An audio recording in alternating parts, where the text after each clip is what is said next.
Hello, hello. What's going on, people? How you doing? How are we today? Welcome to the live this Thursday night. One more day until our team is back in action against Brentford. And a few things to talk about. Obviously, on Friday, we do our usual live or preview where we kind of go through the team. We do our lineup votes. We check out the final news. We talk about, obviously the press conference and quotes. And there's always little bits and new things to talk about. But I do want to discuss some things in today's video related to, obviously, the game coming up this weekend, Brentford. Because there's been some chat. There's been some stories about Llmens, about Kobbie, some of those things going on. And I did want to talk about a bit more. We also had Ahmad delete his socials or deactivate his socials this week, which is interesting why that happened. And I want to kind of discuss that a little bit. But yes, is there a chance that we see Lammens and Kobbie Mainoo today, tomorrow, Saturday? What I mean? There is a chance. And there's a few other things I want to talk about. I'm here to give you guys hope. I'm here to give you guys hope and belief in Manchester United. That's what I'm here to do. That's I feel an important task. And I was just discussing with people that I was surprised to see that some of the things I've posted that have been the most positive have actually ended up with the most that are the most positive have ended up with some of the most views and things like that. In fact, I made a post early on in the summer. I said it on video, and I clicked and I pick these clips up, right, and I post them on socials, and I post them on TikTok, and I post them on Instagram, so that just part of the game, right, of just promoting and posting these things. And two of them kind of went really big. One of them, I was saying that when we sort out the midfield and get Baleba, essentially, then we're actually going to be like a serious team, title charge. You know what I mean? Not really, but kind of. And that one people loved. And then the other day, when I was talking about United scoring, and I broke down, this feeling, which I firmly believe, I'm not bullshitting when I say it, that United are on the cusp of a huge breakthrough when it comes to scoring goals, when it comes to the dam bursting and this pouring in of goals coming, which I really do believe.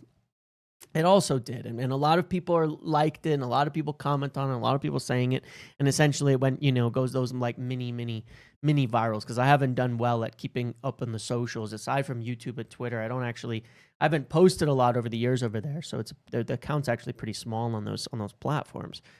And it got me definitely thinking that, you get the impression, I think, too often, right, from people who are loud and all of that people want the negativity. And I think part of this is that there has been a lot of, I think there's been a lot of people out there that have made a living off of United being unsuccessful and made a living in terms of the negativity. And I do think, obviously, because United have been bad, it's kind of natural that that's happened over the last 10 plus years. But I think people do want to be positive. I think people do want to be positive. I think there are more people who don't want to spend each week doomering over what's going to happen the next week with this team. And there's more people that really do want to look for the positives. And there's more people who really do want to see, that there is some hope for this team moving forward. You know what I mean? I do think there are actually more of them. And it's tempting sometimes. You look and, if you're, and just, I've never wanted to contribute to that entirely, even though sometimes I have. And that I don't want to do. That I definitely don't want to do. And I have been feeling that the positivity recently that I have been sharing or saying or pushing or all of that has been, I think, having a little bit of an impact. I'm not going to lie. I think it's actually picking up a little bit of steam, and I think some people really do want it. I'm seeing a lot of more pushback than I used to the negativity. And to be quite honest, the biggest reason I felt that this was important and that there's a reason to do this is it became very clear to me over the course of summer and all of that when you put a lot of stuff on socials, and I still am trying to be more neutral on socials, occasionally during the games I fail a little bit, but people see this stuff. And, you know, Ahmad, I think deactivating his socials after posting a picture, he's got the same agent as Garnacho. Obviously, they're young players. All else aside, there's nothing wrong with him having a picture with Garnacho, especially because we won, okay? If we lost, I would have been mad, but we won. So who gives a shit? You know what I mean? But players do see it. And I think as well, I truly believe, and I've said this before, but I truly, truly believe it, that the United fan base, especially online, is a problem. And I know it's like, it's silly for people to be sitting there, you know, take me up on saying that and be like, well, how are you blaming the fans for players that are making millions a week and all of that not being successful? And it's like, I get that for sure. Obviously, it's not like I'm letting people off the hook. I can be as critical of players at times as can be, but the environment is so toxic.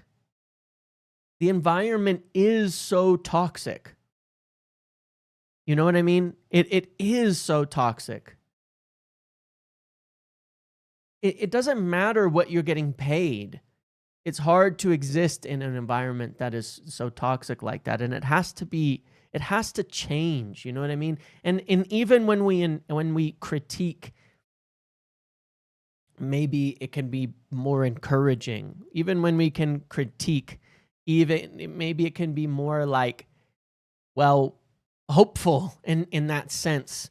You know what I mean? Because most of the time it's just about quickly going viral with some sort of post about abuse and things like that. I'm not even talking about the fair criticisms and things like that, because there's plenty of fair criticisms out there.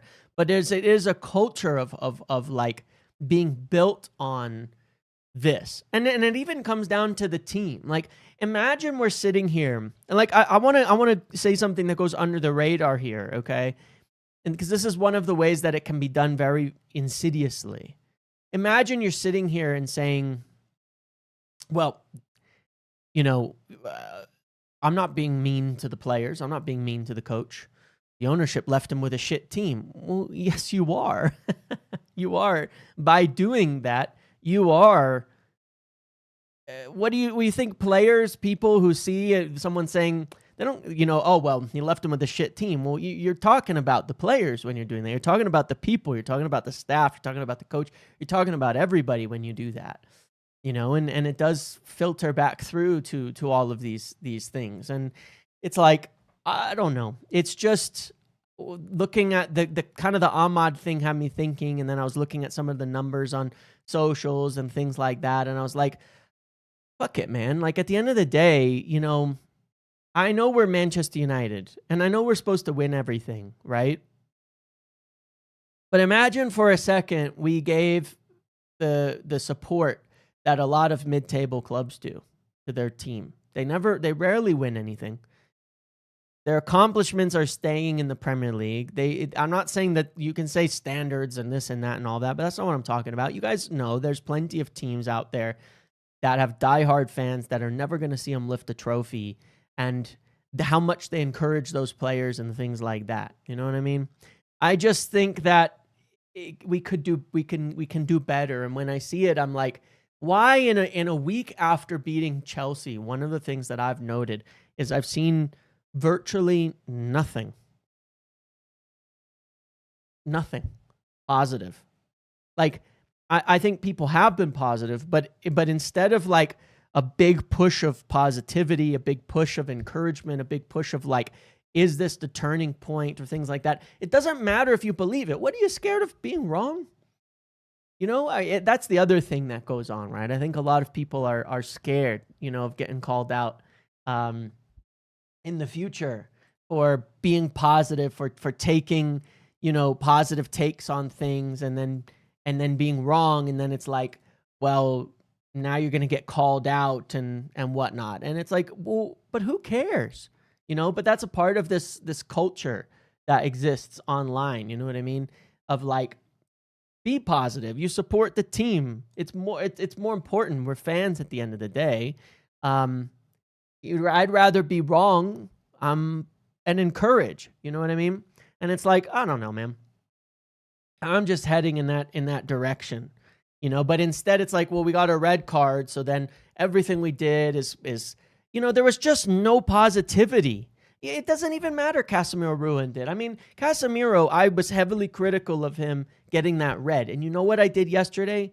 I objectively evaluated our midfield, and I said that Casemiro is the right player to play next to Bruno. I'm not lauding myself. I'm just saying when you do look at things objectively, it gets rather interesting. It does get rather interesting. You know, and when you start to just, I don't know. I don't know, man. I don't know, man. I don't know what there is to it, but I just wish people would be more brave in their in the positivity. We're supposed to be fans, you know. When I was growing up, maybe it was the same for you guys, okay? When I was growing up and we used to sit around and talk about our sports teams and things like that, it was all bullshit, right? We'd sit there, you'd sit there with your buddies and you sit there with your friends and people and you'd be like, you know, my team's the best and your team's shit. It doesn't matter what's true. It was like, you back yours. You know what I'm saying? You always back yours. You always like have to be on your team's side because they're your team. You know what I mean? And you have your moments, but what else is the point? You know what I mean? What else is the point of all of it if we can't be, you know, positive when we win? And that's all I'm saying. Like, I get it. When we lose, we all feel like shit and the emotion hurts and you know, and all of that and everything. But, you know, it's like at the same time, when we win, shouldn't you just go all in on that positivity? Shouldn't you just go all in on pushing the club forward, on that encouragement? Shouldn't you go all in on wanting the players to feel like rewarded to a degree by the fans for doing something good? Because I know the crowd did at home. You know what I mean? I know the crowd is very encouraging at home. I know that they have suffered, and I know that they, you know, that they have sat through a lot of bad games, and that they encourage the players with that win, and that they encourage the players during that game. I know that. But shouldn't we? You know, I don't know. That's how I feel. I feel like we should encourage them. Liverpool, Arsenal have that competitive. You're right too, but you know what? No, I'm not going to say it. Never mind. We'll just back it up on that. But it's like, you know, it's just, let's just get away from it. Let's just get away from it. It doesn't have to be too high. It doesn't have to be too low. I'm just saying that I think it would actually be beneficial to the team if we were more positive, especially when we had a reason to. Look, it's the 5th game of the season. We beat Chelsea. We should have been really, really, really, we should have been able to push some positivity. I think it's PTSD of thinking we're back and narrative of, yeah, I agree with you on all that. We're all afraid, because I'm sitting there looking at Brentford and I'm like, do I feel confident yet? No, I don't, but I don't know. I don't know. It doesn't matter. But regardless, I just wanted to start with that kind of discussion because, you know, I was seeing this with Ahmad and stuff, like, you know, all of that has happened to Ahmad because he had a bit of a tough start to the season. You know what I'm saying?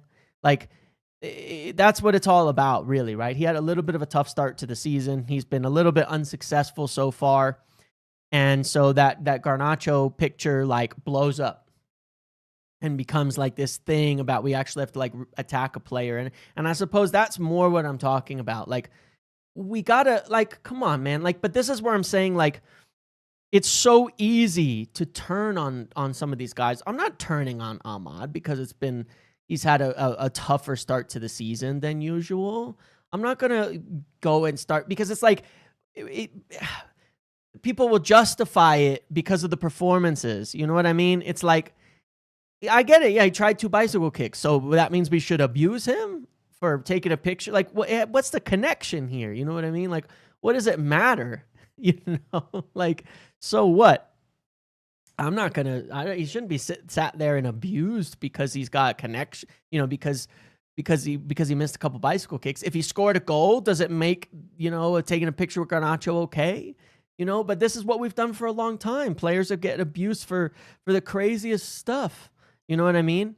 And it goes way over the top, and it's like, can we just back these guys? And I was thinking about it because yesterday we were looking at those numbers on wingbacks, and it looked at how amazing Ahmad's stats were last season. And I was like, let's just back these guys. Give them some time, and don't get too high, don't get too low. You know what I mean? It's like Šeško, right?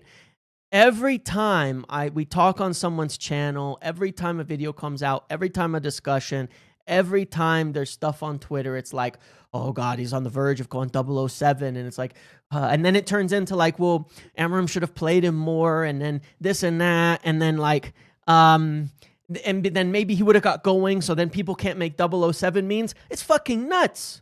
This is not how you win football games. Nobody thinks this way. This is crazy. We're talking about insanity at this point in time. You know what I'm saying? Like, this is insane. This is insane. Like, this whole like world that we live in is insane. It's so stupid. Like I genuinely, anytime someone, you know, because it's like, well, wait, we're going to criticize a manager for not playing a player who doesn't think is ready, because if he'd been ready earlier, then he wasn't going to get memes made about him. That's fucking insane. That is insane. Like, realize how nuts that is. I guarantee you, nobody at Madrid, at City, at Arsenal, at Liverpool will be making team decisions, squad decisions, game decisions, all of that on the basis of what's going to happen on social media, on the basis of what's going to happen in someone's going to write an article. Never. I guarantee you that Sir Alex would never, ever, ever, ever have even considered, well, somebody might make fun of my striker and start memeing him and pile on the pressure. You know, why not just back Šeško? You're United fans. Why can't United fans just be like, doesn't matter, don't care? Who gives a shit what other opponent fans can do? We're backing our guy. But no, instead, too many are going to amplify this shit. You know, they're going to boost it. They're going to push it. They're going to retweet it. They're going to comment on it. They're going to talk about it. They're going to do it because it gets them attention.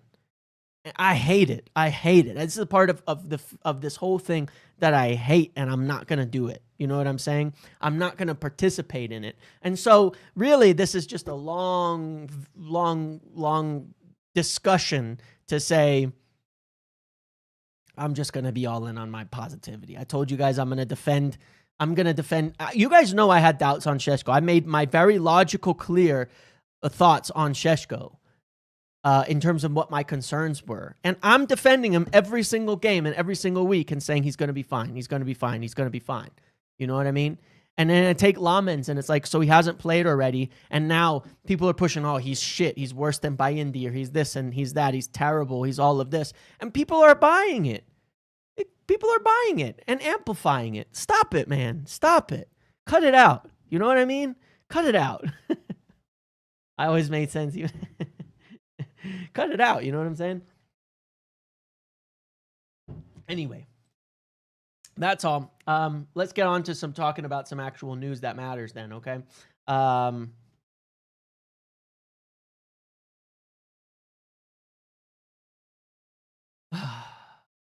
have to get into one kind of rant. You know what I mean? I got to get some kind of rant going every single day, because there's always, some things start to simmer in my mind, and I'm like, come on, man, just, you know, it was the stats and it was this and it was that and it's all this stuff and it's just another thing. And one by one,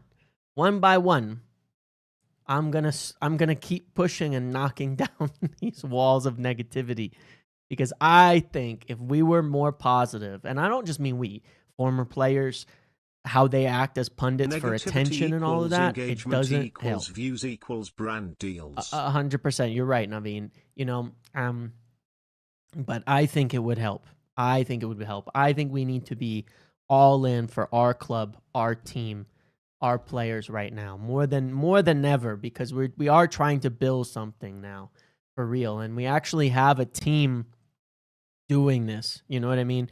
We actually have a team that is trying. They may not always get it right, but I promise you we have leadership, we have owners, we have executives, we have coaches, and we have players that are at least all aligned towards trying to win, right? That matters.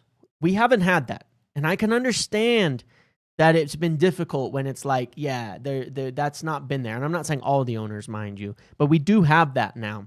We do actually have an alignment from top to bottom. And I do want to compliment Rio, because Rio used to be like kind of a bit all over the place at times, back and forth. But I think it's brilliant that the club got him in the fold this summer. You know what I mean? They get him in the fold this summer and say, listen, Rio, we're going to do content with you. We're going to do things. We want your help recruiting Euro like they did last summer. And it's like, but like, come on, man, help us out here. Represent the club well, properly, defend the players. But and I'm not saying they've instructed him, but obviously they've had conversations and you know, we'll talk about these kinds of things. And I'm not at all, because I was not in those conversations. I don't know. But I see him out there putting videos like, give him time and back him. And I'm like, good. You know what I mean? Good. Get more of them to do that. Get more of them like that. Get more people like that. Get them on board. You know, I've seen some of the former players that will always love us and always say positive things, you know, and I think that was big from Rio, because I think that's helpful, you know, and it's like, yeah, you take Paul Scholes and it's like, what are you doing? You don't know who Llmens is, therefore he's shit. He was 17 million, therefore he's shit. Like, what are you doing, man? Why do you say stuff like that? Like, it meant the world to these players. I think Phil made this point in the podcast that we did earlier this week, but it's like, it would have meant the world to him if you just said something positive about this young kid, this new young player that has joined the club. Like, it would mean the world to them. Like, think about it. You're walking through the halls, you're seeing the pictures of these players on the walls, the trophies, the videos, you're getting the whole United experience. And then that guy is like, you fucking suck. You're a nobody. Really? Man, come on. Get it together. Like, you owe a bit of a debt of gratitude to this club too. Yes, you were a great player, but like, this club gave you what you have as well. And the fans gave you what they have as well. Help its legacy. Help carry it on in the future. And I think there's players who do it well. And I think there's ones who don't. And I think there's ones who just go about their business. But anyway, that's all for that. Now, moving on to Llmens then, you know, in that front. Look, there's been, like I said before, I've been saying all week, kind of pushing back against this thing of like, he's crap and we're trying to look for a new number one, and you know, and that it means that Llmens is poor and he's never going to start and stuff like that. And it's not the case. And Simon Stone put out a piece today saying that, you know, that Llmens has been impressing and his attitude and settling into the area. And you look at all the little things that go on, like that living situation and stuff. Like maybe you don't want to pick a player while they're in and out of the hotel. Maybe they seem a little unsettled. Maybe they seem distracted. You know, I'm just saying that you don't know all that goes on in players' lives, giving them a chance to settle in and to do all of that. And I thought that it was really, you know, smart. You know, it was a really interesting piece, not just saying that they're impressed with him in terms of his play, but like the fact that he's actually like getting his life set up. Because you have to think of that. It's not just moving to play teams and playing a job, and you think, well, they have tons of money and all that. Well, one, he doesn't. I mean, it's all relative, obviously, but it's like settling in your life, getting your whole mental, you're everything sorted. And as we know with Amram, and as we know with this current crop of like executives and all that, they've put a huge focus on the players having a strong personal life as well. If you haven't noticed, they really, really value players with stable personal lives, players who where there's not other things going on. And I think that they want to keep people, they want to make sure they when with someone like Llmens coming in as a young player and all of that, that he's ready to go. And the same goes for Šeško. They're settled in the city. They're settled in the town. I mean, I can tell you something I do know for a fact about Rasmus Højlund is that to a degree defense of him, that I can tell you that he and quite a few others, when they arrived to United in the past, when they arrived at the first time, they were miserable. They were miserable. I'm not saying they have to be married, you know what I'm saying? Even though there are coaches out there that have prioritized married athletes, by the way, for a reason. But some of these guys, I mean, I know for a fact, guys, that like Rasmus Højlund was miserable when he first arrived at United, like in his personal life, miserable. You know what I'm saying? For the amazing intro. Thank you, Iraqi. Appreciate you very much for always being here. Thank you, clapping hands thank emoji. You so much for the Clapping support. hands Really emoji. Thank you. Thank you very much. But he was miserable. How does that affect his performance? How did that affect him taking a long time to get going? And then you get on the pitch and then you're struggling and you're a little unhappy and things are difficult in your life, and then you struggle on the pitch and the pile-on gets worse and worse and worse all the time, and there's a point where it breaks you, and it's like this happens, and there's been a big push within the club with Ruben Amorim and how he manages and things like that to just have people at least feel like sort of solid. You know what I mean? Feel sort of solid. And I don't want to get into explaining why necessarily he and others were miserable and things and dive into their personal lives and stuff.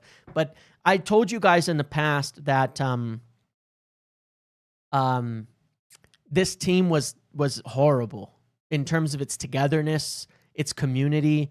They were strangers on the pitch. It's going to sound like it's just a shot at Ten Hag. It isn't. It isn't. It's a shot at... He didn't care for it. He didn't value that aspect of it, but neither did anybody else seemingly at the club. And it was just small little cliques and most of the players, and nobody really interacted and nobody was really friends. And that matters in terms of what happens on the pitch and all of that.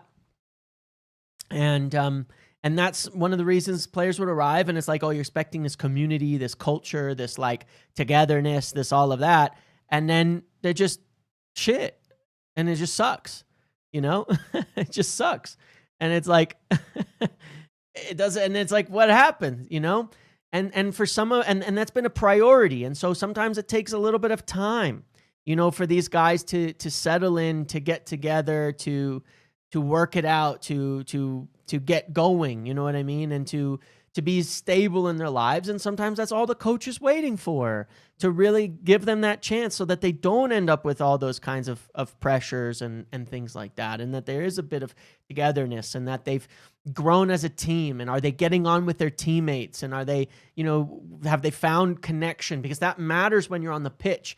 If you think of it like, I don't know, maybe it's a Roy Keane-esque kind of view, but you don't have to necessarily love everybody. But if you're going into battle, then you need to trust your allies. You need to trust the people that are going into battle with you, and you need to build that trust and all of that. For real, take 2 yes, thank you, seconds Samix. and hit Thank you the for like. that. Yes, please do hit the like button. Thank you for the reminder as well. It helps a lot. Thank you very much, guys. But yeah, these things do matter. These things do matter. And they make a difference. So Llmens is impressing. Meanwhile, with Bayindir, I don't want to go too hard on him. He made a good pass to Šeško.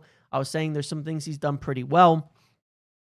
But the reality is, still, when we look at the numbers, they got worse since last week, dudes. Like, when we were looking at this last week, he was at 14th percentile. He's down to 8.6, I think, because he made no saves, I want to say, against Chelsea in terms of shots on target. It's getting worse and worse. It's getting worse. He's just not doing great. So if Llmens is impressing, we kind of know what we're getting with Bayendier, and it hasn't. And there's been some positives in it, and I kind of like him, but at the same time, like I definitely don't. And anyway, I think we're past due time to hope we get a keeper who will make some saves too, and hopefully that comes soon. But with Llmens impressing apparently and doing well and getting more settled, I'm very hopeful that moment will come soon when we will get him on the pitch. And I think once he gets in that job, I think he's going to have a good game, and I think he's going to keep that job, and it's going to come at the right time when we start winning games and we start going. So please, I think it's time for Senna Llmens to get his chance. I think it would be a good game for it as well to do so. I'll talk about Brentford in a minute and look at that as well. But yeah, I saw people saying, yeah, you see the stuff with Diego Leon, like, yeah, he's being protected. He's I saw him with everybody in Chicago. It's like a massive culture shock. He's walking around. They're taking him under their wing, and he doesn't really speak English much. And he's like this young kid from this different country, and it's like a totally different world. He's going to take some time to adjust. Even at the under-21s level, there's a culture, and there's a community, and there's a togetherness. And these kids have been playing, some of them together for 5+ years and all of that. Llmens has to start the next 2 games in order to be a shout for Liverpool. Not necessarily. I think if he starts, then he'll be good. Now, Brentford, we'll talk about their stats in a minute, because I do think Brentford could be the right time for him. They don't get a lot of shots off, but the types that they do and how and all of that is pretty big. The other story there that is Kobbie Mainoo. There's a story that he's been working real hard all week and working in to try to get into that role next to Bruno Fernandes. Now, in the other video where I kind of described what was wanted from that number 6, I do think Kobbie could do it because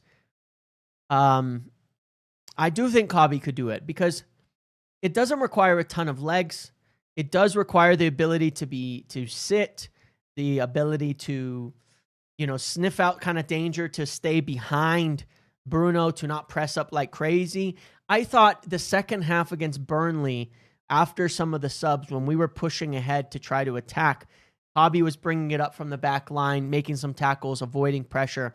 I thought that was kind of the blueprint should he be able to do that role. Now, if we look at some of the stats on how Brentford play, which I think is relevant to this, Brentford are one of the lowest possession teams in the league. This up down is possession, okay? They're one of the lowest possession teams in the league. In fact, they are second lowest, of course, only to Burnley as the lowest.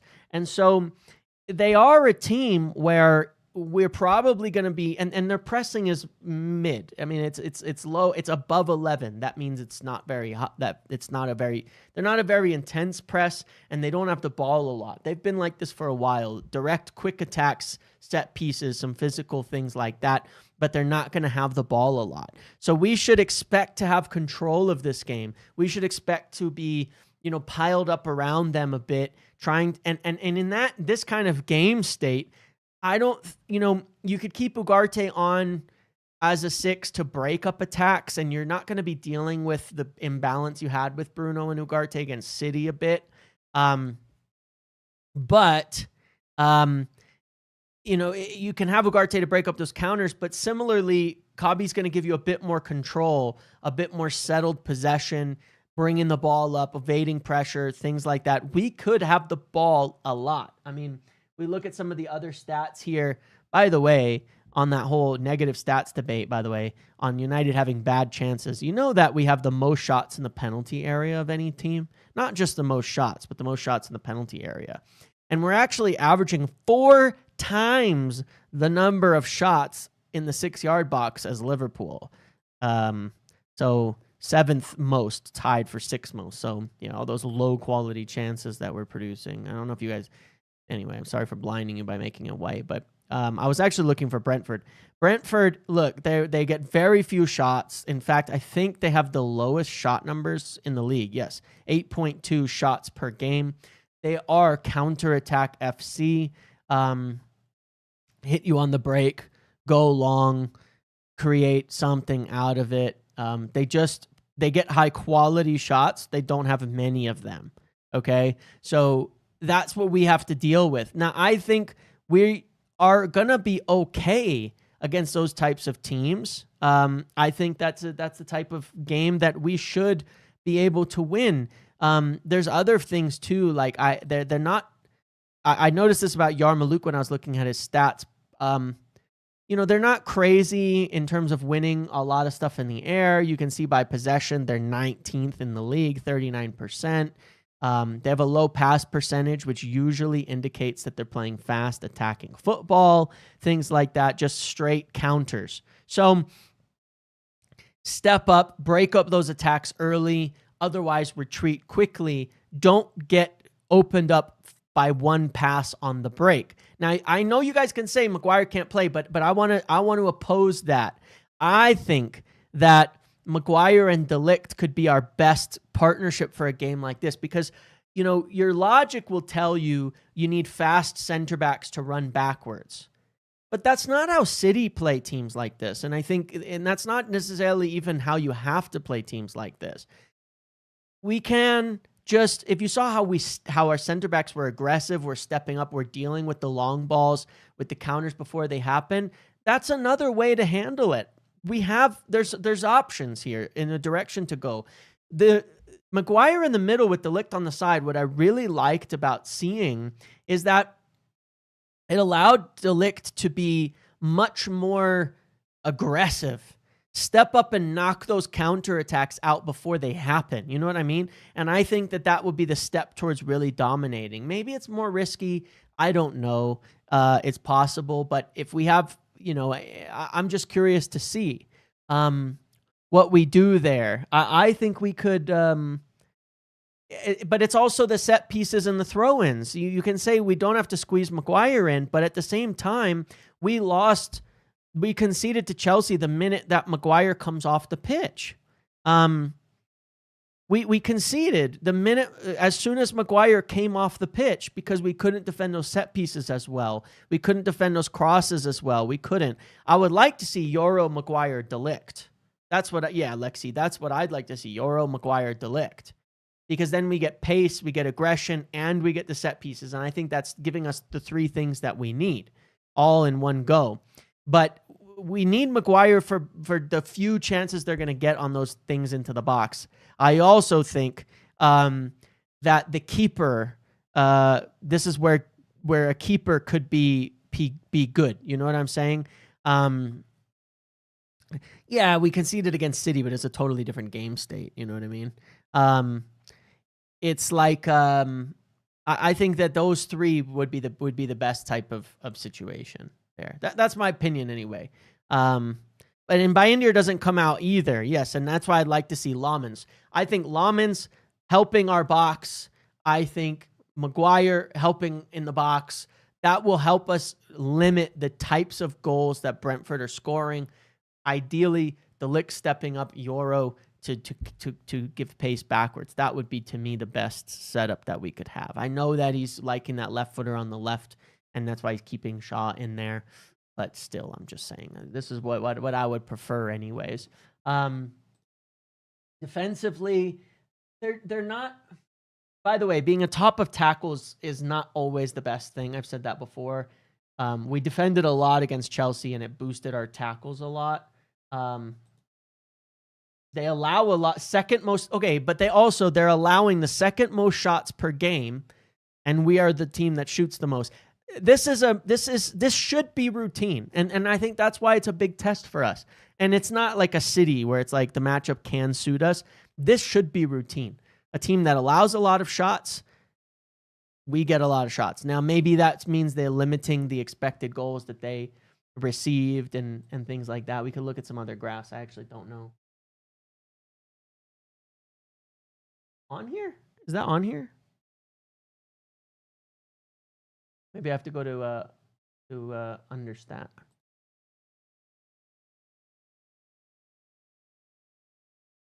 Okay, yeah. So they do allow a lot of shots, but they limit them to lower quality chances. for the most part. They have conceded 10 times, which is the third most in the league. I mean, it's a matchup we should work. It's a matchup that we should do.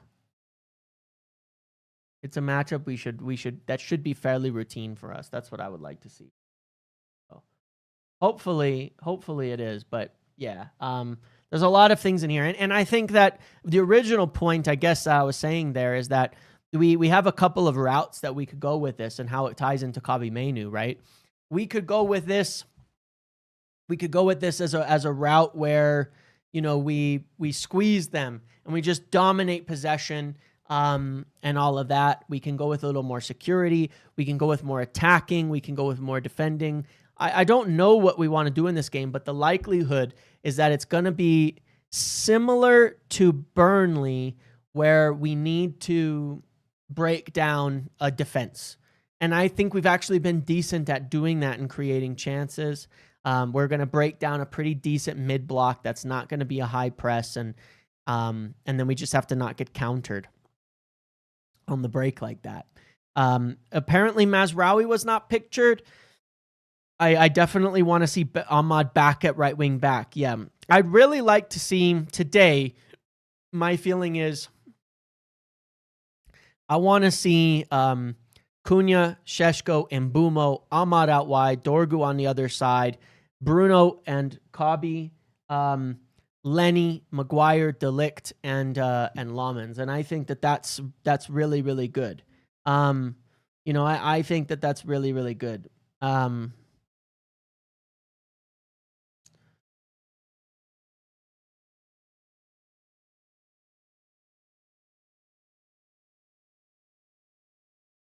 You know, so anyway, that's where I'm at. You know, that's what I think. That's what I think. I can see the value if we were to bring Ugarte on in pressing really high to win the ball really quickly.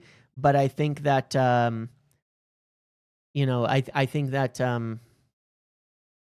don't know. I think that Kobbie's on-ball ability, what he can bring us in helping to break those boxes down, will help a lot. I think Šeško could be huge in this. This is a game where we need to find Šeško in the box. This is the game where we need to find Šeško in the box, where we need to be getting the ball up to him and getting those headers and things like that. You know, that's what we've got to do. But yeah, I think that Cunha will start. Yeah, I think he will. I think he played his 30 minutes or whatever it was, and he should be ready to go again. That's the nice part about a week in between. There's no reason. If you're back, you're back. I think he could be ready to start. Mount only got like 10 minutes, so I'm really hopeful we see Cunha, Šeško, and Mbeumo, and then it stays. These are games we'll need Šeško. We've played well with Mount, Cunha, and Bruno and Mbeumo in the front three. We have, but I do worry against these bigger teams. We're going to miss that height in the early stages of the game when we can really attack. You know, when we can really attack. Through the striker, and the game may be a little more open for him to run into. So yeah, I doubt Mount and Dowlow too soon for them. Is my feeling. That's what I think anyway. It's too soon for them. So we might get our the right team, a team we would all be happy with this weekend. It's quite possible that we get that, and that'll be pretty exciting. Yeah, I want that proper front three to get going. You know, I want that proper front three to get going for sure. No doubt about that. I really do. To give you another healthy dose of copium, because I'm absolutely, I know, Sohail, it may be that. It may be that. To give you another healthy dose of copium, though, I was looking at this a while ago. Okay. And I was talking about how slightly informed opinion on Dalot and Mount. Yeah. Slightly informed opinion. I never know what Ruben's going to choose, but he tends to be a bit careful with injuries. So, yeah, but so slightly informed opinion. But I was looking at this a while ago, and I loved the pattern recognition. You know, I like, you know, measuring the patterns and things. And I was thinking about the, you know, all the negativity and where we were at and all of that. And I remember when I was on The View, I asked the guys there about Arsenal and about Arteta's first season and how everybody reacted to that. Because in Arteta's first season, and a bit of a similar thing where like you had this new kind of, you had a bit of this like ownership thing going on. You had a bit of a rebuild in terms of how they were recruiting players. They were starting to push out some of this old guard. It's somewhat of a similar rebuild in a sense. In Arteta's first season, they had a run that looked like this. From what I remember, obviously we're the only team they beat, but they went 10 games and they lost 7 games. And this was their league position week by week in that first season under Arteta. They were down all the way to 15th, and they stayed there. And they stayed there. And then they played Chelsea. And it all turned around. And from that moment on, I think statistically, they climbed up to 8th that season from 15th at Christmas. 15th at around Christmas. But I remember from then on, they were essentially like, they became very quickly like between the 2nd and 5th best team. But this was Arteta's first full season. So he had that interim spell even before this, right? And this was his first full season. They were in 15th by Christmas. And I was really curious as to how the fans and people reacted because I don't really remember from Arsenal. I think one thing that helped was the fact that they were playing behind closed doors, that they were able to ride this out. You know what I'm saying? I'm not saying just because you're in 15th, that means it's going to be great. But I'm just saying it was his first season. And that's how patient they were in his first season, you know, in his first full season. And so, like, we lose a couple of games in the first start of the year. I mean, look at the teams they played. Fulham, you know, West Ham, Liverpool, Brentford, City, Leicester. They beat United. It's like there wasn't exactly like a crazy schedule down to here. Wolves, Leeds, Aston Villa. You know, it wasn't like they had some crazy difficult schedule. They were just down there. They did make some signings in January, but they also had started to climb just a little before that as well. But I just wondered about that. Like, is this what it looks like? You know, how long is the leash? You know, and what it would have happened if there were fans? Would they have sacked Arteta right here? Changed managers and continued what they were doing? You know, I don't know. And I'm not saying that means it's going to happen to us.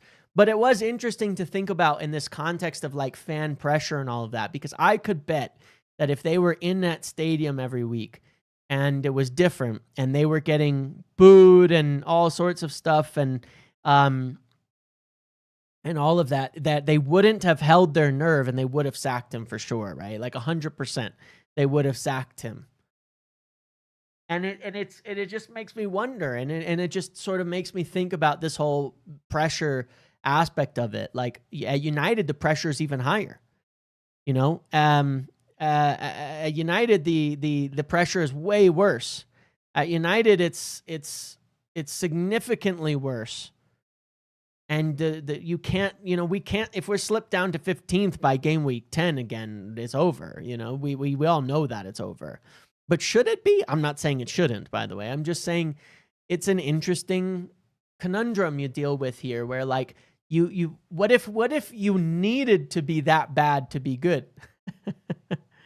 You know, what if you needed to be that bad to be good? I don't think you necessarily do. And I think we're in a better position right now, for sure. Don't get me wrong here. I think we're in a much better position than Arsenal were in that season in terms of the squad, in terms of the rebuild. I think we've done a lot more work than they had by that point in time in turning the team over. So I'm not saying it would be excusable for us to be that low. I don't think it would. It's more the concept of pressure and what it does and everything. Because the fact that they were able to turn that around is quite interesting to get up to being competitive. I still think they need to make a change because I think they have a good setup guy in Arteta, but they should get somebody else to take the next step. But regardless of that, you know, if we were lingering in 10th, would we be calling for sacking still? I think so. That's kind of the thing. Like, what if we are in 10th by Christmas? I think fans will be calling for sackings in terms of pressure. You know what I mean? But maybe we shouldn't. I don't know. It's just interesting. And what if they bend into that, and everything? I don't know. But it's just curious to look at. It's definitely curious to see that, what they kind of went through that and came out the other side of it successfully, essentially, in a way, somewhat successfully. There's limitations to that success as well. But it's an interesting discussion in terms of the concept of it. But I think we win against Brentford, and the discussion over sacking is done for the season, to be quite honest. I think the whole conversation will end then and there, really. I do think so. So, yeah, look, it was less competitive and things like that at times, but for sure. So that's what I think. I'm not ending yet. I want to mention while we're here in the middle something, which is that a while back I tried to put together. I was sort of putting together the idea of having some merchandise for the channel and things like that, and then I took it down because I got some samples and things. I wasn't super excited about the quality of it or how it was set up. And a company that I think a lot of you probably know who they are because they work with a lot of streamers and people like that, but called Fourth Wall, that does a lot of this, reached out. And I was like, all right, maybe I'll give this another shot to set up like a new company and, a new merch store and things like that. But also they do like the whole website. So there is a link below. The Muppeteers website is newly updated. I'm putting together different designs for potential merchandise. I made a new alternative logo as well. That's black and white. That's a little different. And it has the words passion and positivity on it. Cause I was kind of like, all right, maybe in line with our discussion today, I wanted to do that, but it's cool cause they do the whole website. So it has merchandise, it has videos and the links to all the socials and things. And, I wanted to announce that cause, I needed to be better at doing things, and I'm working on making more designs. I'm working on making more things that are a little different than just, logos and stuff like that. I'm getting samples myself. And then that way I can show them on stream and things like that too, and see what they look like, make sure they're good quality and all of that. But I figured it was past time, but also with the added benefit that it fixes up the website. So this kind of stuff. So I made a new logo, a little bit of a new logo that's still in theme, not to get rid of the old one, but that's like, black and white, kind of still on brand. And some different ideas and things, but then the whole website's there too. So it's got the videos and it's got things on Instagram and things on TikTok and all of that. So I'm kind of excited. It's early stages building it out, but I figured it was past time to actually put in some effort onto this and put something together. And once I get the samples, then I'll be wearing my own stuff during every video moving forward instead of the random stuff I am, and I'll be, I gotta get on brand here a little bit. Okay. But yeah, wanted to mention that while we're here. There is a link below. And if you're not using AdBlock, I think the shop is actually showing below the store now. I'm trying all this stuff out. So we'll see. And then let me know your thoughts. Give me feedback and all that, because I'm open to make new designs, change new designs, all of that kind of stuff. There is the color logo. If you're talking about that same one in color, I could ask the person who made it to do that for me, but I have the original logo and all of that in the red and all of that.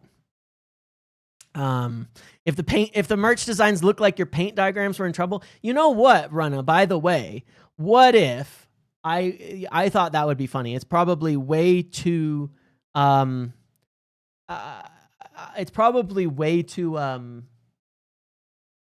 niche. But I thought about doing one of my like stupid paint things as like a design on something, because it would be funny. Way too niche. There's no way anybody wants to get that. But yes, I appreciate it. Telling out. No, I have to. But yeah, there's hats and the cool thing about the new logo is that it's got like the full thing, but then it also has some designs that like just have the devil on the inside of the circle. So you can have like just the devil reading the news, or the whole like badge type of thing. And I'm getting someone to make like totally unique designs and things like that too. So shut up and think. So I'm getting some, but check the store out. It should be good quality. And yes, it would be. I do need to make some funny ones. I need to come up with more ideas and things in addition that are more like unique and niche to the community and all of that. But I wanted to mention that. As you can see, I've never really found like, and I'm not changing the old logos. Don't get me wrong. The old logo is there. It's just not everybody wants to wear a big red logo, to be quite honest. Like that was one of the things that I had as some feedback from some people that people didn't, the new one is similar enough in concept, but it is, sometimes it's just black and white. It's just better. I mean, I don't like wearing red, to be quite honest. It's kind of wild. I don't like wearing red. If it's a kit, I usually get the away because I don't want a red shirt. I like things in black and white for the most part. So part of that's just my own thinking too. But yeah, it's all there. It's all there. And there you go. Change the paper into a tablet. No, it's got to be the paper. We got to stick with the newspaper. Calm down. Yeah, that might be a good one. Yeah. So we'll have some other like totally different designs that are not just logos and things like that as well moving forward. But wanted to announce that and you can check that all out and everything too. You like the new logo more? Yeah, give me feedback. I mean, tell me what you think. Tell me what you think about it. I like the new logo too. I think it's fun. I think it's gonna be. It's always gonna be opinion based. I got to keep the brand of the silliness of the Muppeteers as well, though. And that's why I wanted to stick with the concept and not change it too much, but just give people a bit of like an alternative version and everything. But yes, let me know your feedback. You can always drop me a message here. You can email me. You can do all of that. And if anybody's really good at designing clothes, then send me an email. If you're good at making designs that can be put on these things, I'm always open to the idea. And I can make virtually anything I want. Any type of shirt, sweater, hat, beanie, pants, socks, all sorts of fun stuff we can do. You like to see a red and black version? All right, I'll ask the guy who made it if I can get some variation, or I could color it. Actually, I do have the SVG files. I know how to do that. And color it if I want. I could add some red to it. I could make the devil and stuff red. Actually, I could do that. That would actually be quite easy. So maybe I'll do that. But anyway, yes, thank you. Thank you for letting me talk about that and explain it as well. Because yeah, I mean, it's hard out here if you don't want to promote betting, if you don't want to promote bikini. Did I say bikini? I'm pretty sure I said beanie. Lingerie. Is there a members discount? No, there is free shipping, and I'll probably set up a discount for the first couple of weeks for people. I'm waiting to get samples before I do more posts and things, and then I'll put a discount code. But I could set up a discount code to be. I feel like maybe I made one. You know what? Maybe I'll make one and I'll post it in the members only area. I will post a unique discount code.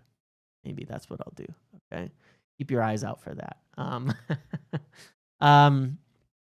Anyway, though, but yes. So yeah, I in terms of Brentford, in terms of all that, I do think we should be winning this game. I do think we're gonna dominate the games. I do think we're going to dominate the game, and I do think that's the type of game that Brentford play. They're going to sit back. When I watched them play against Chelsea, I saw when they ended up with that draw. To me, what I saw, they Chelsea had a lot of the ball, but Brentford was one pass and they were running through. Now, I feel like we haven't been countered that poorly as of yet, unless we're chasing the game and throwing too many players forward. I feel like we've been able to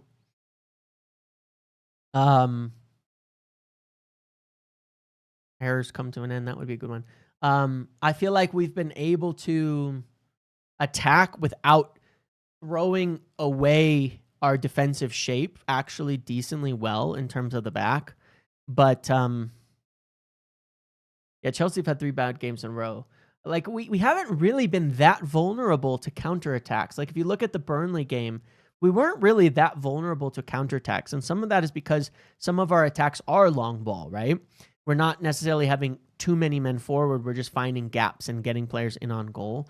So I think it's going to depend. We haven't really faced... Burnley defended deep at the end.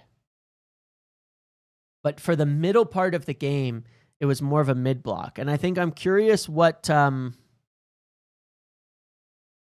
curious. I don't... Does anybody have anywhere to map like defensive line hype? Like where has that? Because Burnley was kind of like a mid-block. But yeah, they had 2 shots, 2 goals exactly. Does Brentford play in more of a mid-block? Or will they actually drop deep and defend like a loaded box? Like, I think of Nottingham Forest. We played them last year, and they just parked that bus. How does Brentford defend? Is it a deep block, or is it more like a mid block? Because I thought Burnley's line was a bit optimistic from them. They let us get in behind pretty easily. I need to check out more on that before tomorrow on how Brentford play, what they do, and everything, because I'm curious. But yeah, this is it. I mean, this is our best chance back-to-back wins, and then it's our best chance going 3 in a row. Sunderland, if we win this, we go to Sunderland 3 in a row if we win there at home and in the league. So this is a chance to turn the whole thing around. Last year, I'm curious. Last season, will Sesko get... I don't think Mount will start. That's just my opinion at the moment. Brentford set up deep. Yeah, I thought they were pretty deep against Chelsea. After this weekend last year, what was the points total? 10 points would have had you in 6th. I think it'll be about the same. Last year, after this weekend and the following one, what is that? How many game weeks is that? Oh, no. 7 game weeks. What I'm looking. 13 points would have had you also in like 5th or 6th.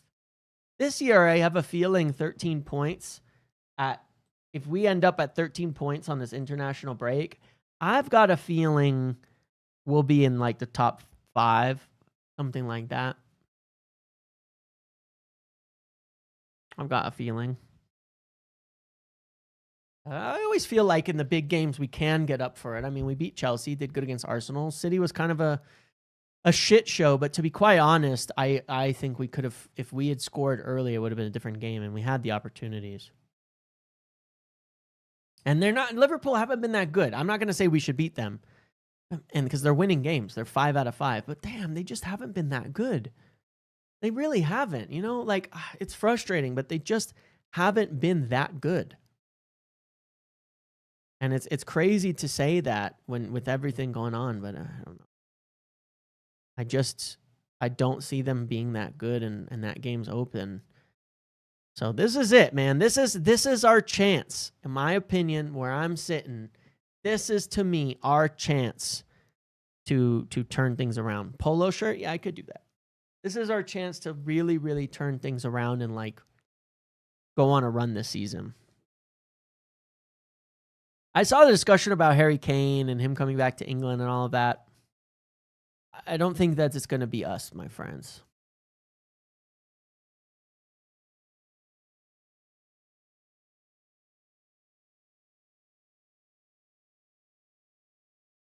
The Burnley game was a fluke win? I could not see it more the opposite. I think, if anything, it was a fluke that we weren't winning by a lot more. We missed so many chances. That game should have been dead in the first half. When is Leach coming back? Probably end of October to November. Sweatpants. Yeah. What do you guys think? I saw it was obviously, since the last time we spoke, it was totally confirmed. I talked about it on the video about us signing this young Colombian kid. I'm very happy that we're getting more. Oh, Liverpool. Oh, okay. Sorry about that. Appreciate that, Paul. I mistook what you were talking about. Mistook what you're talking about. But I'm really happy that we're still doing that in the meantime. I'm really happy that we're still doing that in the meantime. Thank you, Pablo. Apologize for I misunderstood what you said. I'm really happy that we're still buying some of these young players in the interim period. Having another knowing we got another young talent coming in next season. These are the things that right now, obviously, it's not helping us, but it will.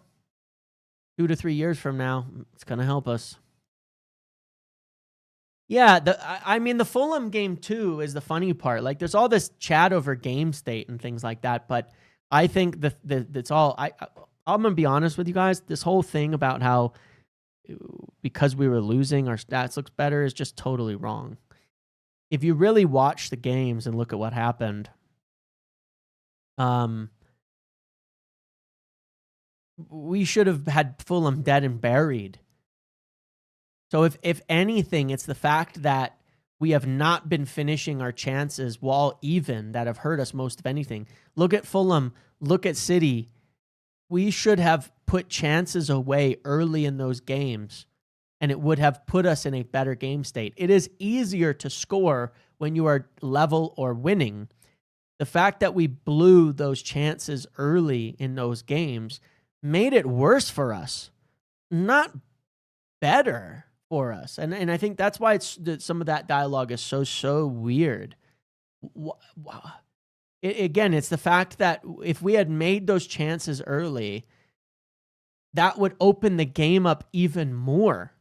That's why I'm very optimistic. Like, it is correct, we're worse against loaded blocks. You know who else is worse against loaded blocks? Everyone. That's why parking the bus is a thing. Every team in football knows it. You put more defenders behind the ball to limit chances. That's not unique to United. When the game is open, I think we're even more dangerous. I think when we start winning games and getting ahead and taking some of those early chances, the goals will come in batches and bunches because teams will push up and we can be devastating, even more devastating when they give us space in behind. We know that with this system, those wing backs, that Mbeumo and such, they're going to get behind defenses. If they give us any room, we will get behind them. So I think it's a lot more, I think it's if anything, our stats are worse because we missed those chances and got into game states that are less favorable for us. But yeah, we could just as easily have gone ahead against Fulham and City, and then the game would have opened up for us even more. But once we get a lead, I think we're going to start pouring them in. I really do. I think we will start one of those early chances like we had against Chelsea. Forget the red card. We get one of those early chances against Brentford and we actually score it in the first 15, 20 minutes. I think the floodgates open. As soon as we convert one of those early chances and we don't miss them, it's going to change. It's going to change fast. It's going to change really, really, really fast. And that's when we'll see United start to pour it on. We just have to do that. It's that in that first 15, 20 minutes, don't concede to something stupid and get that goal done. Good night, Naveen. Get that goal in, finish that chance, make it happen, and the goals will start pouring in. And that's the biggest thing. We just have to finish those early chances. Yeah, because it suits us. Being in the lead suits the way we play even more. You know what I mean? So, yeah, I'm just... That'll be my measure. I want to see us if we're getting good or not. That's my measure. Is when I know we're gonna start winning. If we obviously look, scoring goals wins games. That's pretty obvious too. But I think the moment we actually start converting some of those early chances, it's gonna blow up. It's gonna blow up, and the roof's gonna come off this whole thing. One of those guys, Cunha, Mbeumo, Šeško, becoming semi-prolific is gonna change everything. But I'm glad we're starting quick. I'm glad we're starting strong. But, we had this under Ollie at one point in time, and I think we have a better play style now, potentially. But we had this under Solskjaer when it kind of got rough, is that we would start off really well, we'd miss our chances, and then we'd concede. We've got to make those. But when we make those early chances, we would end up pretty much always winning. So we have to convert those early chances. All right, guys, I think I'm going to call it there for today. Tomorrow's going to be a busy day because the game is early on Saturday. I'm going to have news first thing in the morning. Should be on with The View as well. then we'll have our live. We'll do our team prediction. The preview will come out. The fantasy pick will come out. This could be like 4 or 5 things tomorrow. I might record some tonight. I'm not sure yet. So a bunch of stuff tomorrow, all through the day in the lead up to the game. For the game, I don't think I'll be live before it because it's a 5:30 a.m. game on Saturday. I might, just depends on if I can get any sleep or if I wake up what time. I'm not going to set an alarm to wake up early. I'll wake up for the game no matter what. But if I can't sleep great and I'm up, I'll probably go live for 20 minutes before the game. But if not, then I'll see you all on the watch along and all of that after tomorrow. But then we'll definitely do the post match discussion and all of that as well. So again, thank you all for watching today. And if you wouldn't mind, go check out the shop, the link below, the website. Let me know your thoughts. Take a look at everything that's on there. See what you think. More will be coming. And yeah, I appreciate all the support and everything very much from all of you guys, okay? Thank you for watching. Enjoy the rest of your evening. I will catch you all tomorrow. Have a good one, everyone. Good night. Boom, boom, boom, boom, boom, boom, boom, boom, boom, boom. Boom, boom, boom, boom, boom, boom.